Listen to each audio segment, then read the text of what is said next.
Hello everyone, more voice to আপোনালোকে ignore কৰিব voice to সৰ্দি লাগি বেয়া হৈ আছে আৰু 12টা মাহত 13 বাৰ সৰ্দি লগাটো মোৰ কাৰণে স্বাভাৱিক হৈ পৰিছে আৰু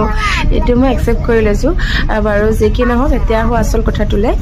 আজি ট্ৰিপটো আছে তিহুটো শিলং এণ্ড চেৰাপুঞ্জি ভাবিছো তাত গৈ অকমান ঠাণ্ডা ঠাণ্ডা ভাইবটো লৈ আহো ইয়াত যেতুহে গৰম পৰিছে নহয় একেদিন তাছৰ লগত কথা পাতি গুৱাহাটী আহি পালো মৰ্নিং যেটো 6টা বজাতে আমি আহিছিলো ঘৰৰ পৰা আৰু মৰ্নিংৰ সময়ত বেছি জামো নাথাকে কাৰণ আমি জলদিয়ে পাই গলো কিছু গুৱাহাটী পাৰ হৈ কিছু দূৰ পোৱাৰ পিছত তাছু হৈ গ'ল আৰু আমি গান শুনি গৈ আছিলো মোৰ লগৰজনে কেমেৰাত আহিব লাজ কৰে সেইকাৰণে মই যেতিয়া কেমেৰাটো অন কৰো তেতিয়া তাই মুখখন বেকা কৰি দিয়ে এনেদৰে কিছু দূৰ যোৱাৰ পিছত আমি এখন ৰেষ্টুৰেণ্টত গৈ সোমালো ৰাতিপুৱা 9:30 মান বাজিছিলে ব্ৰেকফাষ্ট কৰাৰ টাইম হৈছিলে সেইকাৰণে গোটেইকেইজনে ৰখি ইয়াতে ব্ৰেকফাষ্টটো কৰি লওঁ বুলি সোমাই গলো ৰেষ্টুৰেণ্টখন দেখিবলৈ ইমান বেছি ধুনীয়া আৰু ইমান বেছি ক্লিন আছিল আৰু এখন ভেজ ৰেষ্টুৰেণ্ট হয় ইয়াত ভেজ নট এভেইলেবল ৰেষ্টুৰেণ্টখনৰ ফ্ৰণ্ট সাইডটো আপোনালোকক অকমান দেখাই দিলো বহুত বেছি ধুনীয়া ক্লিন এণ্ড ডিসিপ্লিন হয় আৰু ইয়াত কাম কৰা কৰ্মচাৰীখিনিৰ বিহেভিয়াৰ খুব বেছি ভাল হয়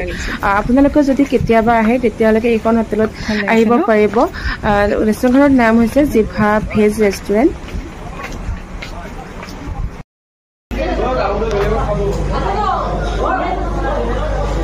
পাৰো বহুত বেছি লেকচাৰ নেদি ব্ৰেকফাষ্টখিনি কৰি লওঁ ৰাতিপুৱা আকৌ খাই অহা নাই বহুত ভোক লাগিছে আৰু এইফালে মই আমাৰ আজিৰ ট্ৰিপৰ মেম্বাৰখিনিক দেখাই দিলোঁ আপোনালোকক এবাৰ হয় দিয়া দুটা ক'ত খাই থকা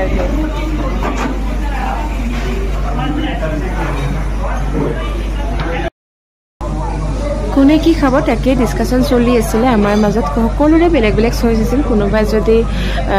যদি স্যান্ডউইচ খাব কোনোবাই আকৌ ডোসা খাব কোনোবাই আকৌ পৰাঠা খাব কোনোবাই আকৌ কফি মানে তো সকলোৰে বেলেগ বেলেগ চইচ আছিল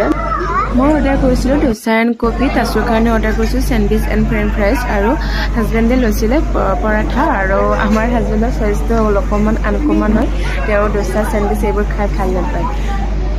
আৰু হাজবেণ্ডৰ অৰ্ডাৰ আহি পোৱা নাছিলে সেইকাৰণে মই অকমান ৰৈ দিছিলো হলেও গোটেইকেইটাৰ লগত একেলগে ষ্টাৰ্ট কৰিম আমাৰ এটা মিষ্টেক হৈ গৈছিলে আমি এটা অৰ্ডাৰ দুটাৰ মাজত ভৰাই ল'ব লাগিছিলে কাৰণ কোনেও মানে কমপ্লিট কৰি খাব নোৱাৰিলে সবৰে প্লেটত ৰৈ গৈছিলে এইফালে মই কফি আহিলে কফি খাই মই ইফালে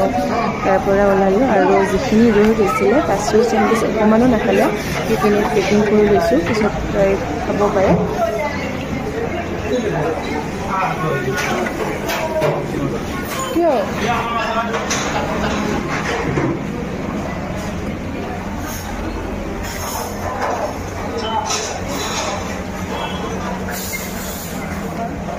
ট্ৰেইনখনৰ ফ্ৰণ্ট সাইডটো